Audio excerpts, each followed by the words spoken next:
Hello dear friends, आप सभी का वेलकम आपके प्यारा सा चैनल तनु क्लासेस 8 को में। दोस्तों आज की इस वीडियो में हम लोग पढ़ने वाले हैं दो ध्रुवीयता का अंत, जो कि आपका 12th क्लास पॉलिटिकल साइंस का दूसरा चैप्टर है। इसी का हम लोग जो भी आपका important and selected objective question होगा, यानी कि सिर्फ वही क्वेश्चन जो कि पहले एग्जाम में पूछा जा चुका है इस चैप्टर से और जो कि आपके एग्जाम के लिए इंपॉर्टेंट है, सिर्फ वही प्रश्न को जो है इस वीडियो में करवाने वाले हैं। आप लोगों से रिक्वेस्ट है, आप सभी प्रश्न का आंसर फटाफट कमेंट सेक्शन में करते हुए चलिए और रिवीजन करते हुए चलिए। और जो भी क्वेश्चन आपसे नहीं बने प्लीज आप उसको स्क्रीनशॉट ले लेंगे और जस्ट वीडियो खत्म होने के बाद उसको कहीं ना कहीं आप नोट जरूर कर लीजिएगा। इससे पहले जो है इस चैप्टर का यानी कि दो ध्रुवीयता का अंत जो चैप्टर है, इसका पहले थ्योरी यानी कि एक्सप्लेनेशन पूरा पढ़ा दिया गया है। जो भी थ्योरी को नहीं पढ़े हैं, एक्सप्लेनेशन को नहीं पढ़े हैं, प्लीज इसे वीडियो के नीचे डिस्क्रिप्शन में आपको लिंक मिलेगा, जाकर के देख लीजिएगा।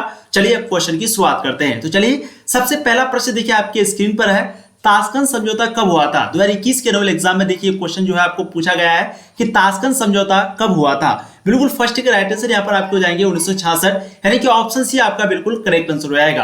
तो ताशकंद समझौता जो है वो 1966 ईस्वी में हुआ था। एक प्रश्न पूछा जाता है कि ताशकंद समझौता किन दो देशों के बीच हुआ था? आपका जो दूसरा प्रश्न है वही है कि ताशकंद समझौता किन दो देशों के बीच हुआ था। बिल्कुल सेकंड के राइट आंसर आपको जाएंगे, कई बार हमने आपको बताया भी है, बहुत बार पूछा भी गया है प्रश्न, बिल्कुल इसके राइट आंसर जाएंगे भारत और पाकिस्तान के बीच ताशकंद समझौता हुआ था। अच्छा, एक प्रश्न यहाँ पर और बनता है कि ताशकंद समझौता जो हुआ था वो तो भारत और पाकिस्तान के बीच हुआ था, लेकिन भारत और पाकिस्तान के उस समय कौन कौन प्रधानमंत्री थे, ये भी प्रश्न आपको पूछा जाता है। तो ये भी आपको कई बार पूछा गया है, ठीक है। तो ध्यान रखिएगा, सबसे पहला प्रश्न यहाँ पर ये बनता है, मैं आपको एक एक करके तीनों प्रश्न बता देता हूँ। सबसे पहला प्रश्न बनता है ताशकंद समझौता कब हुआ था? तो वो हुआ था आपका 10 जनवरी को। ध्यान रखिएगा 10 जनवरी 1966 को, ठीक है। 10 जनवरी 1966 को जो है आपका ताशकंद समझौता हुआ था। फिर ताशकंद समझौता जो है वो भारत और पाकिस्तान के बीच हुआ था। और जैसे कि आप सबको पता है 1964 में जवाहरलाल नेहरू की मृत्यु हो गई। जस्ट उसके बाद लाल बहादुर शास्त्री को भारत का प्रधानमंत्री बनाया गया, जो कि भारत का द्वितीय प्रधानमंत्री थे। ध्यान रखिएगा, द्वितीय प्रधानमंत्री कौन है? लाल बहादुर शास्त्री, ठीक है। तो ताशकंद समझौता के समय जो है, जब ताशकंद समझौता हो रहा था यानी कि 10 जनवरी 1966 को भारत का प्रधानमंत्री था लाल बहादुर शास्त्री, और वहीं पे पाकिस्तान का जो प्रधानमंत्री था उसका नाम था अयूब खान। उसका नाम क्या था? अयूब खान। इन दोनों के बीच जो है समझौता हुआ था जिसका नाम है ताशकंद समझौता, और ये भारत और पाकिस्तान के बीच हुआ था। और ये ताशकंद समझौता बेसिकली क्या था? ताशकंद समझौता में ये कहा गया था कि दोनों देश जो है कोई भी मामला होगा, कोई भी विवाद होगा, तो कोई भी विवाद को शांतिपूर्वक जो है अच्छे से हल करेंगे, ये नहीं कि हमला करके, ठीक है। चलिए अब देखिए अगला प्रश्न, क्वेश्चन नंबर 3 आपके समक्ष आपके स्क्रीन पर, निम्नलिखित में से कौन बाल्टिक गणराज्य थे? देखिए ये भी प्रश्न आपके लिए इंपॉर्टेंट है, फटाफट आप लोग आंसर दीजिएगा कमेंट सेक्शन में। निम्नलिखित में से कौन बाल्टिक गणराज्य थे? लिथुआनिया, एस्टोनिया, लताविया या फिर इनमें से सभी?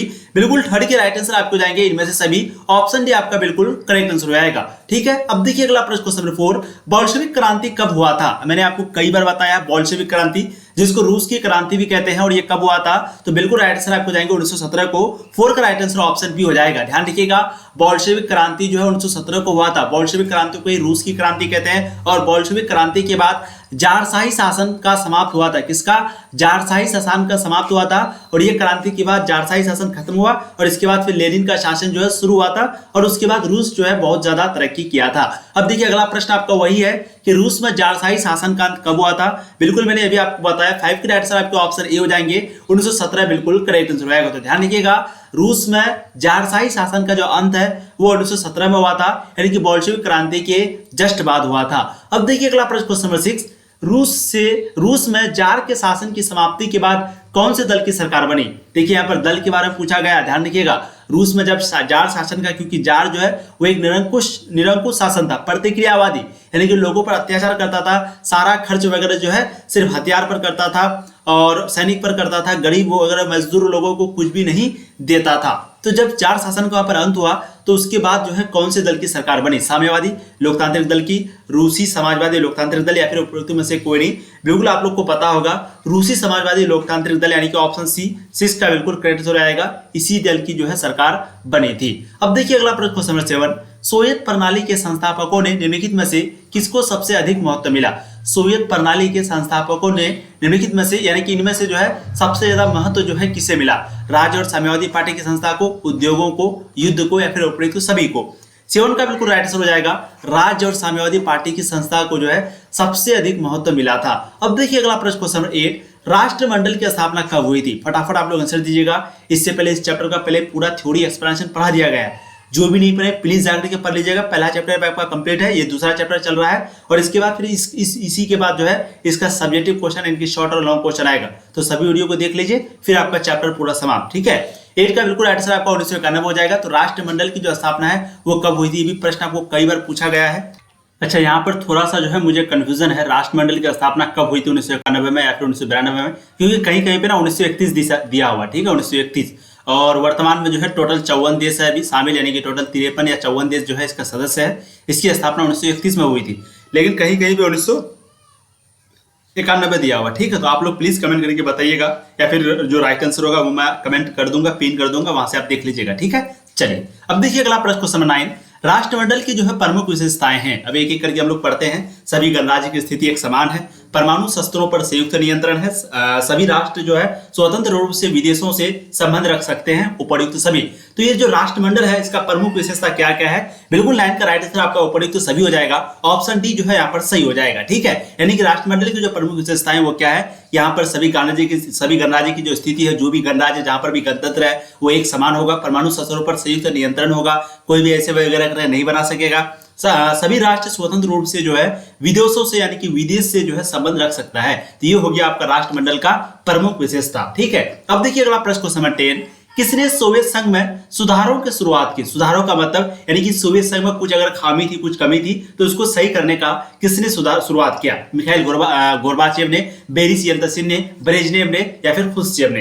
बिल्कुल 10 का यहाँ पर राइट आंसर है वो यहाँ पर हो जाएगा मिखाइल गोर्बाचेव। ध्यान रखिएगा, सब 2-3 चीज यहाँ पर आपको ध्यान रखना है। सबसे पहली बात, सोवियत संघ जो है वो कब से कब तक चला था, तो ये सबको आप सबको पता ही हो गया होगा। 1945 से लेकर के 1991 के बीच जो है सोवियत संघ चला था। ध्यान रखिएगा, मिखाइल गोर्बाचेव जो है वो सोवियत संघ का अंतिम राष्ट्रपति थे, जो कि टोटल 6 साल यानी कि 1985 से लेकर के 1991 तक जो है इसका शासन काल था। किसका? मिखाइल गोर्बाचेव का। तो सोवियत संघ का अंतिम राष्ट्रपति अगर पूछा जाए तो उसका जो आंसर होगा वो है मिखाइल गोर्बाचेव। ये अंतिम राष्ट्रपति थे और इसका जो है बहुत बड़ा भूमिका रहा था सोवियत संघ को खत्म करने में, जर्मनी का एकीकरण करने में। ठीक है, तो ये 2-3 काम में जो है इसका बहुत बड़ा मुख्य भूमिका रहा था। तो 10 का यहाँ पर राइट आंसर आपका ऑप्शन ए हो जाएगा। इसी ने जो है सोवियत संघ में सुधारों की शुरुआत की थी। अब देखिए अगला प्रश्न क्वेश्चन नंबर 11। गुटनिरपेक्ष आंदोलन की स्थापना के समय इनके सदस्यों की संख्या कितनी है। देखिए बहुत ही इंपॉर्टेंट प्रश्न आपको पूछा गया है। जब गुटनिरपेक्ष आंदोलन की स्थापना हुई थी तो उस समय जो है इसके सदस्यों की संख्या कितनी थी? 49, 47, 25, 21। बहुत ही इंपॉर्टेंट प्रश्न है। बिल्कुल 11 का जो राइट आंसर है वो यहाँ पर हो जाएगा आपका 25। देखिए प्रश्न आपका इंपॉर्टेंट है तो प्लीज आंसर को हो सके तो स्क्रीनशॉट ले लीजिएगा, अगर नहीं आए तो। ठीक है, और आपको अगर प्रश्न पूछा जाए कि गुटनिरपेक्ष आंदोलन की जो है स्थापना कब हुआ था, तो आपको जो आंसर लगाना है वो है अप्रैल महीने में। ध्यान रखिएगा, अप्रैल महीने में आपका 1961 में। ठीक है, तो गुटनिरपेक्ष आंदोलन की जो स्थापना हुई थी वो कब हुई थी? अप्रैल के महीने में 1961 में जो है गुटनिरपेक्ष आंदोलन की स्थापना हुई थी और उस वक्त में इसकी जो सदस्यों की संख्या थी 25 थी। अभी वर्तमान की बात करें तो 2012 में जो है 2012 में टोटल इसकी सदस्यों की संख्या कितनी हो गई? 120। तो ध्यान रखिएगा, अभी वर्तमान में आपको 120 सदस्य लगाना है यानी कि 2012 के अनुसार, और वहीं पे इसकी जो स्थापना है वो अप्रैल के महीने में 1961 में हुई थी। उस समय टोटल 25 सदस्य था। और किसके किसके नेतृत्व यानी कि किसके अंडर में हुआ था? तो उस समय जो है भारत के प्रधानमंत्री थे पंडित जवाहरलाल नेहरू, मिस्र के पूर्व राष्ट्रपति थे जमाल अब्दुल नासिर, और वहीं पे युगोस्लाविया के राष्ट्रपति थे जिसका नाम था टीटो। इसी तीनों के बीच में जो है इसका स्थापना हुआ था। और उस समय जो इसका सदस्य था वो कौन कौन था? सदस्य मतलब राष्ट्रपति इंडोनेशिया के राष्ट्रपति थे जिसका नाम था डॉक्टर सुकर्नो और घाना। ठीक है, चलिए बहुत इंपॉर्टेंट, और ये जो भी पॉइंट बोलते हैं उसको नोट जरूर कीजिएगा। अब देखिए अगला प्रश्न क्वेश्चन नंबर 12। नवीन अंतरराष्ट्रीय आर्थिक व्यवस्था की अवधारणा अंतरराष्ट्रीय राजनीति पटल पर किस दशक में आया? बहुत ही इंपॉर्टेंट प्रश्न आपका। क्वेश्चन को समझिए उसके बाद आंसर दीजिए। क्वेश्चन कह रहा है कि नवीन अंतरराष्ट्रीय आर्थिक व्यवस्था की अवधारणा अंतरराष्ट्रीय राजनीतिक पटल पर किस दशक में आया था? बिल्कुल 12 के जो यहाँ पर सही जवाब है वो हो जाएंगे 1970 के दशक में। ऑप्शन आपका ए जो है सही आंसर हो जाएगा। अब देखिए अगला प्रश्न क्वेश्चन नंबर 13। बेजनेव जो है वो किस देश के राष्ट्रपति थे? सोवियत संघ के, अमेरिका के, फ्रांस के, युगोस्लाविया के। 13 का बिल्कुल राइट आंसर आपको हो जाएगा सोवियत संघ के। ध्यान रखिएगा, बेजनेव जो है वो किस देश के राष्ट्रपति थे? तो सोवियत संघ के राष्ट्रपति थे। 2020 का बोर्ड मॉडल क्वेश्चन है। अब देखिए अगला प्रश्न, वर्षा संधि किस देश का सैनिक गुट था? देखिए मैं आपको कई बार बता चुका हूं, वर्षा संधि जो है वो पूर्वी देशों का जो नेतृत्व कर रहा था, यानी कि सोवियत संघ, उसी का जो है सैनिक गुट था। ठीक है, तो 14 का राइट आंसर आपका ऑप्शन ए हो जाएगा। यानी कि जो वर्षा संधि है वो रूस के द्वारा लाया गया था, सोवियत संघ के द्वारा लाया गया था। और एक प्रश्न पूछा जाता है इसके बारे में, जैसे कि नेटो के बारे में हो गया आपका, ठीक है, सीटो के बारे में हो गया, सेंटो के बारे में हो गया। तो नेटो, सीटो, सेंटो, ये तीनों जो संघ है, ये तीनों जो संधि है वो अमेरिका के द्वारा लाया गया है। और वहीं पे वर्षा संधि जो है ये आपका रूस यानी कि सोवियत संघ के द्वारा लाया गया है। तो 14 का आंसर आपका ऑप्शन ए हो जाएगा। 2019 का देखिए एनुअल एग्जाम में पूछा गया प्रश्न आपका। अब देखिए अगला प्रश्न, क्वेश्चन नंबर 15, क्यूबा संकट किस वर्ष उत्पन्न हुआ था? बहुत ही इंपॉर्टेंट प्रश्न आपका। 1960, 1961, 1962, 1963। फटाफट आप लोग आंसर दीजिएगा। बिल्कुल, क्यूबा संकट जो है किस वर्ष उत्पन्न हुआ था? तो 1962 में हुआ था। ऑप्शन सी आपका 15 का बिल्कुल सही जवाब हो जाएगा। तो क्यूबा संकट जो है 1962 में हुआ था। क्यूबा संकट क्या होता है तो आप सबको पता है, क्यूबा जो है एक द्वीप का नाम है जो कि अमेरिका के बगल में है, और रूस जो है उस द्वीप का नेतृत्व कर रहा था। यानी कि रूस का जो संबंध है वो द्वीप के साथ था। तो रूस एक जगह, एक मोड़ ऐसा आ गया था जब अमेरिका पर हमला करने वाला था। कहां से? वही क्यूबा नामक जगह पर रूस जो है अपना सैनिक को लेकर, अपना हथियार को लेकर के चला गया था और वहीं से हमला करने वाला था। बस उसी संकट को हम लोग क्यूबा संकट बोलते हैं। ठीक है, बहुत बढ़िया। अब देखिए अगला प्रश्न, क्वेश्चन नंबर 16। उससे पहले अगर कोई भी पीडीएफ लेना चाहते हैं, बहुत ही इंपॉर्टेंट पॉइंट मैं आपको बोल रहा हूं, कोई भी अगर पीडीएफ लेना चाहते हैं तो आप जो है इस नंबर पे कांटेक्ट कर सकते हैं। आपको बहुत ही कम प्राइस में जो है पीडीएफ मिलेगा। ठीक है, 7667532320। कोई भी सब्जेक्ट हो आपका, पॉलिटिकल, ज्योग्राफी, होम साइंस का जो है अभी रेडी नहीं हुआ है। बाकी आपका जितना भी सब्जेक्ट है होम साइंस को छोड़ करके सभी सब्जेक्ट का पीडीएफ जो है वो तैयार हो चुका है। तो आपका geography, history, political, economics, Hindi, English, psychology, sociology, ये सभी सब्जेक्ट का तैयार हो चुका है। तो किसी को भी अगर चाहिए तो इस नंबर पे आप कांटेक्ट कीजिएगा। और हाँ, वही कांटेक्ट कीजिएगा, वही व्हाट्सएप मैसेज कीजिएगा जिसको लेना है। बाकी जिसको नहीं लेना है प्लीज वो मैसेज नहीं कीजिएगा, क्योंकि फालतू में आपका भी टाइम बर्बाद हो जाता है, हम लोग का भी। तो जिसको अगर लेना है, जिसको अच्छे से पढ़ना है, अच्छे से तैयारी करना है अभी से, क्योंकि वक्त देखिए मात्र 6-7 महीना है, कम प्राइस जो है बहुत ही कम है। तो थोड़ा बहुत प्राइस में आपको सोचना नहीं है, आपको बस पीडीएफ ले लेना है। इसमें आपको सब कुछ मिलता है, ऑब्जेक्टिव, सब्जेक्टिव, क्वेश्चन, नोट्स, आपको जो इंपॉर्टेंट आपके लिए वो मिलता है, साथ में क्वेश्चन बैंक मिलता है, टेस्ट वगैरह दिया जाता है। इसमें आपको होमवर्क भी दिया जाता है, होमवर्क भी। ठीक है, तो प्लीज जिसको भी चाहिए वो कॉन्टेक्ट करें, और जिसको लेना है सिर्फ वही मैसेज कीजिएगा। ठीक है, चलिए, सोवियत संघ का विघटन कब हुई थी? तो मैं आपको कई बार बता चुका हूँ कि सोवियत संघ का जो विघटन है 1991 में हुई थी। 16 का राइट आंसर आपका ऑप्शन यहाँ पर बिल्कुल हो जाएगा, वो है बी। ठीक है, सोवियत संघ का विघटन का क्या कारण था, इसका क्या परिणाम हुआ, ये सभी चीज हम लोग जो है थ्योरी वाला वीडियो में पढ़ चुके हैं, तो आप लोग जरूर जाके देख लीजिएगा। अब देखिए सोवियत संघ की स्थापना किस क्रांति के फलस्वरूप हुई थी? बोल्शेविक क्रांति, गोरखपुर क्रांति, मजदूर क्रांति, खूनी क्रांति। 17 का यहाँ पर बिल्कुल सही आंसर हो जाएगा, वो है बोल्शेविक क्रांति। ठीक है, तो सोवियत संघ की जो स्थापना है वो किस क्रांति के फलस्वरूप हुई थी? बोल्शेविक क्रांति। यानी कि बोल्शेविक क्रांति के बाद जब जारशाही का अंत हो गया, जार शासन का जब अंत हो गया, उसी के बाद जो है बोल्शेविक क्रांति के बाद जब जारशाही का अंत हुआ, तो उसी के बाद जो है सोवियत संघ की स्थापना हुई थी। ठीक है, तो राइट आंसर 17 का आपका ऑप्शन यहाँ पर ए हो जाएगा। अब देखिए अगला प्रश्न, क्वेश्चन 18, जो कि काफी इंपॉर्टेंट प्रश्न है आपका। प्रश्न क्या है? सोवियत राष्ट्रपति मिखाइल गोर्बाचेव ने कब अपना त्यागपत्र दिया था? बहुत ही इंपॉर्टेंट प्रश्न आपका, और क्या बात है, आप लोग आंसर भी दे रहे हैं। सोवियत राष्ट्रपति मिखाइल गोर्बाचेव ने कब अपना त्यागपत्र दिया था, यानी कि रिजिग्नेशन, यानी कि रिजाइन किया था? 18 का यहाँ पर बहुत इंपॉर्टेंट प्रश्न है, दिसंबर 1991 में। ठीक है, तो सोवियत संघ के राष्ट्रपति जिसका नाम था मिखाइल गोर्बाचेव, जो कि सोवियत संघ का अंतिम राष्ट्रपति था। इसके खत्म होने के बाद सोवियत संघ भी खत्म हो चुका था। तो सोवियत के जो राष्ट्रपति थे, अंतिम राष्ट्रपति जिसका नाम था मिखाइल गोर्बाचेव, वो अपना त्यागपत्र कब दिया था? तो आप सबको पता ही है, 1991 में, और दिसंबर के महीने में 1991 में। और इसी साल जो है सोवियत शीत युद्ध जो है वो भी खत्म हो गया था, और शीत युद्ध के साथ ही सब कुछ खत्म हो गया। यानी कि रूस का एक तरीके से पूरा पावर जो है खत्म हो गया, और अमेरिका का दबदबा जो है पूरा बढ़ गया। आगे आने वाले चैप्टर में हम लोग इसी के बारे में पढ़ेंगे। तो 18 का राइट आंसर यहाँ पर आपका ऑप्शन ए हो जाएगा। अब देखिए अगला प्रश्न, क्वेश्चन 19, सोवियत संघ के अंतिम राष्ट्रपति कौन थे? तो मैंने अभी आपको बताया, सोवियत संघ के अंतिम राष्ट्रपति मिखाइल गोर्बाचेव थे। कब से कब तक रहा अगर पूछा जाए तो 1985 से लेकर के 1991 तक, यानी कि लगभग 6 साल तक जो है ये शासन किए थे। अब देखिए अगला प्रश्न आपका, मिखाइल गोर्बाचेव कब सोवियत संघ के राष्ट्रपति बने? तो मैंने अभी आपको बताया कि 1985 से लेकर के 1986 तक, सॉरी 1991 तक जो है इसका शासनकाल था। तो इसका मतलब क्या हो गया कि मिखाइल गोर्बाचेव जो है सोवियत संघ के राष्ट्रपति 1985 में बने थे। ठीक है, 20 का राइट आंसर आपका ऑप्शन हो जाएगा। तो मिखाइल गोर्बाचेव 1985 में सोवियत संघ के राष्ट्रपति बने थे। अब देखिए अगला प्रश्न, क्वेश्चन 21, बर्लिन की दीवार का निर्माण कब हुआ था? बहुत इंपॉर्टेंट प्रश्न आपका।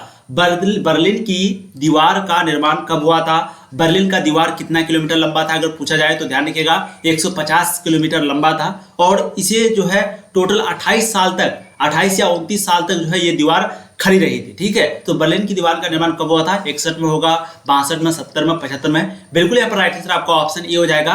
बर्लिन का निर्माण, बर्लिन की दीवार का जो निर्माण है वो 1961 में हुआ था। ध्यान रखिएगा कब हुआ था? 1961 में। और इसको कब तोड़ा गया था? तो 1900, आप ध्यान रखिएगा 1989 में। ठीक है, यानी कि लगभग कितना साल हो गया? लगभग यहाँ पर आपका हो गया 28 साल। यानी कि बर्लिन की दीवार जो है टोटल 28 साल तक लगभग खड़ा रहा। 1961 में निर्माण हुआ और 28 साल तक खड़ा रहा, और 28 साल के बाद यानी कि 1989 में जो है वहां के लोगों के द्वारा, जनता के द्वारा बर्लिन की दीवार को तोड़ दिया गया। ठीक है, बहुत इंपॉर्टेंट पॉइंट मैंने आपको बताया। अब देखिए अगला प्रश्न आपका, बर्लिन की दीवार प्रतीक है शांति का, विकास का, उग्रता का, सहयोग का। 22 का बिल्कुल सही जवाब हो जाएगा आपका यहाँ पर उग्रता का। तो बर्लिन की दीवार जो प्रतीक है किसका है? उग्रता का है। ऑप्शन सी आपका 22 का बिल्कुल सही आंसर हो जाएगा। अब देखिए अगला प्रश्न क्वेश्चन नंबर 23, बर्लिन की दीवार की लंबाई कितना था? 100 किलोमीटर, 150 किलोमीटर, 200 किलोमीटर, 210 किलोमीटर। तो मैंने अभी आपको बताया कि बर्लिन की दीवार की जो लंबाई है वो था आपका 150 किलोमीटर, यानी कि ऑप्शन भी आपका बिल्कुल सही आंसर हो जाएगा। ठीक है, तो बर्लिन की दीवार की जो लंबाई है वो टोटल 150 किलोमीटर था। अब देखिए अगला प्रश्न क्वेश्चन नंबर 24, पेरिस्त्राइका एवं ग्लासनोस्ट के सिद्धांत किस देश की महत्वपूर्ण नीतियां थी? जर्मनी की, जापान की, सोवियत संघ की, या फिर ब्रिटेन की? 24 का जो है यहाँ पर सही जवाब आपको हो जाएगा सोवियत संघ की। ठीक है, तो पेरिस्त्राइका एवं ग्लासनोस्ट के सिद्धांत किस देश की महत्वपूर्ण नीतियां थी? तो सोवियत संघ की थी। ऑप्शन सी आपका 24 का बिल्कुल सही आंसर हो जाएगा। अब देखिए अगला प्रश्न क्वेश्चन नंबर 25, पेरिस्त्राइका एवं ग्लासनोस्त नामक सिद्धांत का प्रतिपादक कौन थे? 2015 में यह प्रश्न पूछा गया है कि पेरिस्त्राइका और ग्लासनोस्त नामक जो सिद्धांत था इसका प्रतिपादक कौन सा देश था? लेनिन, ब्रेजनेव, मिखाइल गोर्बाचेव, या फिर मोलोतोव? ठीक है, बहुत ही इंपोर्टेंट पॉइंट प्रश्न आपका। 25 का बिल्कुल सही आंसर हो जाएगा मिखाइल गोर्बाचेव। ऑप्शन सी आपका बिल्कुल करेक्ट आंसर हो जाएगा। अब देखिए अगला प्रश्न क्वेश्चन नंबर 26, पेरिस्त्राइका नामक पुस्तक की रचना किसने किया? अब देखिए बहुत वही क्वेश्चन बार बार आपको घुमाया जा रहा है। मिखाइल गोर्बाचेव ने, कोसिजिन ने, लाल बहादुर शास्त्री ने, पुतिन ने। बहुत बढ़िया, 26 का जो सही जवाब है वो आपको आ जाएगा मिखाइल गोर्बाचेव ने। तो ये 3-4 क्वेश्चन को आपको दिमाग में रखना है। सबसे पहला प्रश्न क्या था कि पेरिस्त्राइका और ग्लासनोस्ट का जो सिद्धांत था वो किस देश के लिए बहुत महत्वपूर्ण नीतियां था? तो बिल्कुल हम लोग सोवियत संघ के बारे में पढ़ रहे हैं। ये जो है सोवियत संघ के लिए बहुत ही महत्वपूर्ण नीति था। ठीक है, और अगला प्रश्न था कि पेरिस्त्राइका और ग्लासनोस्ट नामक जो सिद्धांत है उसका प्रतिपादन कौन था? तो सोवियत संघ के लिए इंपॉर्टेंट था। तो इसका मतलब क्या हो गया कि सोवियत संघ का ही राष्ट्रपति होगा, और ये अंतिम राष्ट्रपति था जो कि था मिखाइल गोर्बाचेव। यही जो है पेरिस्त्राइका और ग्लासनोस्ट नामक सिद्धांत का जो है प्रतिपादक था, यानी कि इस प्रिंसिपल का जो है एक प्रकार का बोल सकते हैं उद्घाटन करने वाला, पैदा करने वाला कौन था? मिखाइल गोर्बाचेव था, जो कि सोवियत संघ के अंतिम राष्ट्रपति थे। तो अगला प्रश्न यहाँ पर यही बनता है कि पेरिस्त्राइका नामक पुस्तक जो है, एक पुस्तक भी लाया गया है, तो वो किसने लिखा है? तो वो भी मिखाइल गोर्बाचेव ने लिखा है। 26 का आंसर आपका ऑप्शन ए हो जाएगा। तीनों प्रश्नों को आपको जो है अच्छे से ध्यान में रखना है। अब देखिए अगला प्रश्न क्वेश्चन 27, केजीबी क्या है? साम्यवादी गुप्तचर संगठन है, बाल्टिक गणराज्यों का गुप्तचर संगठन है, सोवियत संघ का सैन्य एजेंसी है, सोवियत संघ का स्थानीय जातियों का संगठन है। तो फटाफट आप लोग बताइएगा कि केजीबी ये जो है क्या थी? बिल्कुल 27 का जो है यहाँ पर आपका राइट आंसर हो जाएगा वो है साम्यवादी गुप्तचर संगठन। ऑप्शन आपका ए बिल्कुल सही हो जाएगा क्वेश्चन नंबर 27 का। अब देखिए अगला प्रश्न क्वेश्चन नंबर 28, राष्ट्रमंडल की स्थापना में मुख्य भूमिका जो है किसने निभाई थी? बोरिस येल्तसिन ने, मिखाइल गोर्बाचेव ने, बुखारिन ने, उपरोक्त में से कोई नहीं। तो राष्ट्रमंडल की स्थापना में मुख्य भूमिका जो है किसने निभाई थी? 28 का बिल्कुल सही जवाब आपका हो जाएगा बोरिस येल्तसिन ने। ऑप्शन आपका ए 28 का बिल्कुल राइट आंसर हो जाएगा। अब देखिए अगला प्रश्न क्वेश्चन नंबर 29, विश्व राजनीति में दूसरी दुनिया के अंतर्गत कौन सा देश आते हैं? अमेरिका देश, एशियाई देश, सोवियत संघ के देश, लैटिन अमेरिकी देश? तो फटाफट आप लोग बताइएगा विश्व राजनीति में जो दूसरा दुनिया है वो कौन सा देश के अंतर्गत आता है? तो ये आता है सोवियत संघ के देश के। ठीक है, सोवियत संघ, क्योंकि आप सबको पता है एक तरफ आपका है अमेरिका जो कि था पूंजीवादी, और एक तरफ था सोवियत संघ जो कि था साम्यवादी।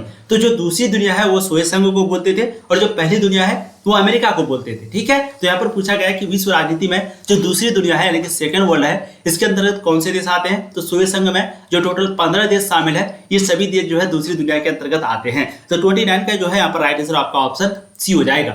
अब देखिए एक प्रश्न यहाँ पर यही भी बनता है कि सोवियत संघ जब टूट गया तो उस वक्त के बाद टोटल कितना देश बना था? यानी कि सोवियत संघ जब खत्म हो गया तो उसके बाद यूएसएसआर जब खत्म हो गया तो उसके बाद टोटल 15 देश का निर्माण हुआ था, जिसमें से एक रूस भी था। और मैंने आपको सभी का नाम भी बहुत अच्छे से पढ़ाया है, तो उसको जरूर जाके डिस्क्रिप्शन में लिंक मिलेगा, उस वीडियो को एक्सप्लेनेशन को जाके पढ़ लीजिएगा। अब देखिए अगला प्रश्न आपका, शॉक थेरेपी क्या है? शॉक मतलब अचानक शॉक देना, थेरेपी का मतलब इलाज करना, यानी कि पहले झटका देना फिर इलाज करना। तो शॉक थेरेपी का मतलब क्या होता है? आर्थिक व्यवस्था का एक विशेष मॉडल, सोवियत संघ के सदस्य देशों का सैनिक मॉडल, या फिर पूर्व सोवियत संघ के सदस्य देशों का आणविक मॉडल, या उपयुक्त सभी। बिल्कुल 30 का राइट आंसर हो जाएगा आर्थिक व्यवस्था का जो है ये एक विशेष मॉडल है जो कि है शॉक थेरेपी। तो ऑप्शन आपका ए जो है 30 का बिल्कुल सही आंसर हो जाएगा। अब देखिए शॉक थेरेपी की शुरुआत कब से हुई थी? 90 से 91 से 92 से 1994 से। तो आपको ध्यान रखना होगा 1990 और 91 के बीच कोई ना कोई आंसर यहाँ पर होगा, ठीक है। तो शॉक थेरेपी की जो शुरुआत है वो शीत युद्ध खत्म होने से जस्ट एक साल पहले यानी कि 1990 से जो है इसकी शुरुआत हो गई थी। तो शॉक थेरेपी की जो शुरुआत है वो 1990 से हुई थी। ऑप्शन आपका ए 31 का जो है यहाँ पर सही आंसर हो जाएगा। क्या बात है। अब देखिए अगला प्रश्न क्वेश्चन 32, ब्रेजनेव किस देश के राष्ट्रपति थे? 2020 के रूल एग्जाम में पूछा गया है। अमेरिका, इंग्लैंड, सोवियत संघ, चीन। ये जो ब्रेजनेव है वो किस देश के राष्ट्रपति थे? बिल्कुल 32 के जो सही जवाब है वो यहाँ पर आपका हो जाएगा सोवियत संघ के राष्ट्रपति जो है वो कौन था? ब्रेजनेव थे। ऑप्शन सी आपका 32 का बिल्कुल करेक्ट आंसर रहेगा। अब देखिए अगला प्रश्न क्वेश्चन 33, रूस में साम्यवादी व्यवस्था की स्थापना किसने की? लेनिन ने, स्टालिन ने, माओ ने, चाउ एन लाई ने। तो रूस में जो साम्यवादी व्यवस्था की जो स्थापना है वो किसने की थी? 33 का बिल्कुल सही जवाब हो जाएगा लेनिन ने की थी। ऑप्शन आपका ए जो है बिल्कुल सही आंसर हो जाएगा। अब देखिए अगला प्रश्न क्वेश्चन 34, पूर्व बनाम पश्चिम। ध्यान देखिएगा एक प्रश्न यहाँ पर मैंने आपको बहुत अच्छा बताया कि साम्यवादी व्यवस्था की जो स्थापना है वो लेनिन ने किया था। और आप सबको पता है जैसे ही जारशाही शासन का अंत हुआ 1917 में जारशाही शासन का अंत हुआ यानी कि बोल्शेविक क्रांति के बाद जारशाही शासन का अंत हुआ। तो उसी के बाद जो है साम्यवादी व्यवस्था का स्थापना हुआ था और ये किसने किया था? लेनिन ने किया था, जो कि मैंने आपको वीडियो के शुरू में ही बताया है, ठीक है। अब देखिए पूरब बनाम पश्चिम यानी कि पूरब वर्सेस पश्चिम। पूरब वर्सेस पश्चिम का मतलब क्या हो गया? पूरब तरफ था आपका सोवियत संघ, ठीक है। पूरब तरफ कौन था आपका? सोवियत संघ। और पश्चिम तरफ कौन था आपका? अमेरिका। तो इसी को बोलते हैं पूरब बनाम पश्चिम यानी कि पूरब वर्सेस पश्चिम। जैसे इंडिया वर्सेस पाकिस्तान हम लोग बोलते हैं तो वैसे ही पूरब वर्सेस पश्चिम का जो आशय है वो किससे है? विश्व युद्ध से, शीत युद्ध से, तनाव शिथिल से, वर्षा संधि से। तो इसका पूरब बनाम पश्चिम अगर आपको कोई बोल दे तो इसका मतलब क्या हो गया? ये शीत युद्ध से है, क्योंकि हम लोग इसी के बारे में पढ़ ही रहे हैं। तो 34 के राइट से आपका ऑप्शन बी हो जाएगा। शीत युद्ध से इसका मतलब निकलता है शीत युद्ध। तो पूरब बनाम पश्चिम का मतलब क्या हो गया कि इन दोनों के बीच जो शीत युद्ध चल रहा था उसी को दर्शाया जा रहा है। और देखिए 2015-2017 का रोल एग्जाम में पूछा गया है, इसलिए प्रश्न आपके लिए इंपॉर्टेंट है। अब देखिए अगला प्रश्न क्वेश्चन 35, 1917 के रूस में समाजवादी राज्य की स्थापना किसने की? 1917 के रूस में समाजवादी राज्य की जो स्थापना है वो किसने की? तो अभी हमने आपको बताया, चाहे आपको साम्यवादी दे दे या समाजवादी दे दे, देखिए दोनों का मतलब अगर थोड़ा ज्यादा डिटेल में जाएंगे ना तो साम्यवादी का मतलब कुछ थोड़ा सा अलग होता है और समाजवादी मतलब थोड़ा सा अलग होता है। लेकिन अभी आपको एक ही चीज समझना है कि समाजवादी और साम्यवादी जो है वो सेम चीज है, जो कि कौन लेके आया था? रूस लेके आया था, ठीक है। तो पहले आपको यहाँ पर प्रश्न क्या पूछा, अगर ऊपर में जाइएगा तो प्रश्न पूछा कि रूस में साम्यवादी व्यवस्था की स्थापना किसने की? तो हम लोगों ने आंसर दिया लेनिन ने। साम्यवादी जो व्यवस्था था उसका स्थापना किसने किया? तो हम लोगों ने इसका आंसर क्या दिया? लेनिन, ठीक है। अब वहीं पे जो अगला प्रश्न आपको पूछा जा रहा है कि 1917 में समाजवादी राज्य की स्थापना किसने किया? तो इसका भी राइट आंसर आपका लेनिन ही हो जाएगा। 35 का राइट आंसर आपका ऑप्शन सी हो जाएगा। तो चाहे समाजवादी बोल दे या साम्यवादी बोल दे, दोनों चीज सेम है। दोनों का स्थापना लेनिन नहीं किया था। कब किया था? तो 1917 का जब रूसी क्रांति यानी कि बोल्शेविक क्रांति हुआ था उसी के बाद लेनिन ने जो है इसकी स्थापना किए थे। अब अगला प्रश्न आपका 36, ब्रेजनेव किस देश के राष्ट्रपति थे? ये प्रश्न देखिए कई बार रिपीट किया गया है। 36 का बिल्कुल सही आंसर यहाँ पर आपका हो जाएगा, वो है सोवियत संघ का, ठीक है। तो ब्रेजनेव जो है वो सोवियत संघ का राष्ट्रपति था। ऑप्शन सी आपका बिल्कुल राइट आंसर रहेगा, ठीक है। चलिए इस चैप्टर में हम लोगों ने जो है टोटल 36 प्रश्नों को किया। सभी प्रश्न आपके एग्जाम के लिए काफी इंपॉर्टेंट है। मैं आप लोगों से रिक्वेस्ट करूंगा जो भी प्रश्न नहीं बना होगा उसको बार बार रिपीट कीजिएगा। और हाँ, जिसको भी पीडीएफ लेना है प्लीज अगर लेना है तो जल्दी ले लीजिए।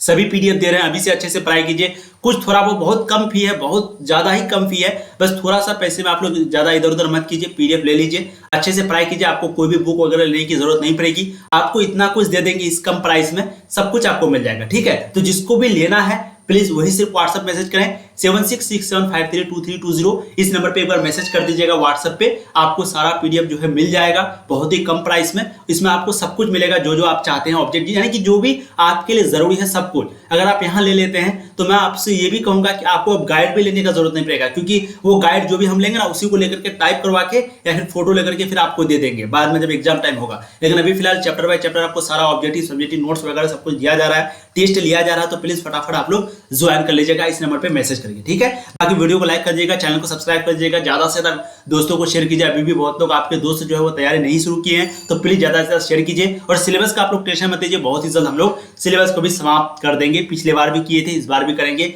हर बार की तरह हर बार करेंगे, ठीक है। थैंक यू सो मच, ऐसी ही पढ़ाई करते रहिए। All the